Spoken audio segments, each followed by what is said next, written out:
All right, troops, fall in and listen up. April 14th marks the 10th anniversary of Variant Publications. And it's also Jeff Chaney's birthday, the man behind Variant. So what better way to mark the occasion than by reviewing Variant's highest-rated military sci-fi book on Amazon, and earned both Chaney and Brazee a 2021 Dragon Award nomination.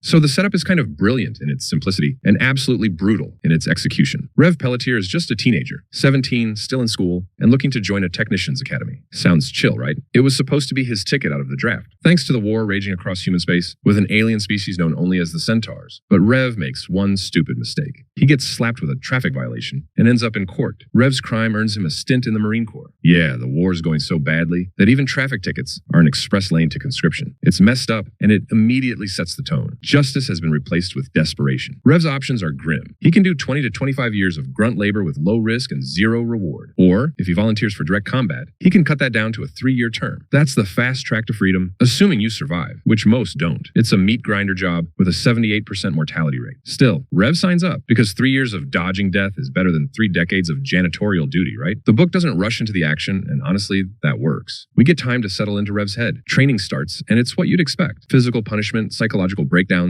and a cast of misfits forced to become something like a team. Now, it's around this point that Rev gets augmented. And when I say augmented, I mean borderline war crime levels of genetic and cybernetic tinkering. He gets jacked up with nanotech, enhanced with animal DNA, a neural AI interface, and becomes something not quite human, but definitely more lethal. Eventually, Rev is deployed, and that's when the real meat of the story kicks in. He's thrown into combat against the Centaurs, an alien force humanity still knows frustratingly little about, and has to navigate chaos, loss, and the ever-present sense that he's just cannon fodder in a war. Humanity is probably losing. Along the way, he builds bonds with his unit. Some live, many don't. The pacing ramps up in the second half with intense firefights, stealth missions, and gritty squad-level tactics. You've got suicide runs, malfunctioning gear, and moments of pure oh shit terror. It's chaotic, it's tense, and it feels authentic. The combat has weight. Oh yes, this is absolutely my kind of book. The trauma, the frustration, the unfairness of it all. That's where the book really earns its stripes. Rev starts off immature, a little naive, and honestly a bit reckless. But through trial by fire, he becomes something else. Not just a survivor, but a leader. It's a well-done coming-of-age arc, wrapped in armor and dipped in blood. And just when you think Rev's done his time, punched his ticket, and is ready to go home, the rug gets pulled. No spoilers, but let's just say,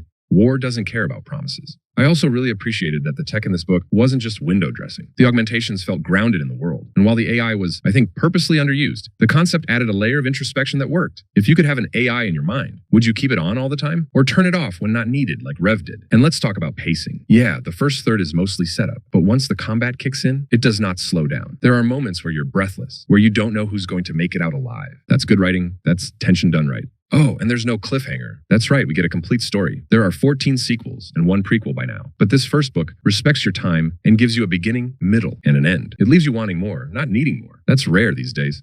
Okay, time to get real. There are a few things that didn't land for me. First, the enemy. The Centaurs are supposed to be this terrifying, unstoppable force, but we barely get a coherent description of what they look like. I understand that this mystery is part of the story, but it's vague to the point of distraction. When your main antagonist is this central to the conflict, I want to see them. I want to understand why they're scary. That's not fully delivered here. And while I love the AI in the head concept, it barely gets used. There's no real banter, no insight, no friendship. It's like buying a Ferrari and using it as a lawn ornament. Again, I understand it was done on purpose and is part of the story, but come on. Then there's the tech. Most of it is cool, but a few things don't make sense. Humanity can terraform planets and travel faster than light, but they're still using RPGs and sticky bombs to fight. And finally, yeah, the plot is a little formulaic. The boot camp to battlefield arc is familiar. The emotional beats are predictable. But hey, you know what? That didn't ruin it for me, because it's done well. Sometimes familiar can still be great if the execution is solid. And in this case, it certainly is. And there we have it. Sentenced to War is a fast, brutal, and surprisingly thoughtful ride through the meat grinder of interstellar war. It doesn't reinvent the genre, but it nails the execution.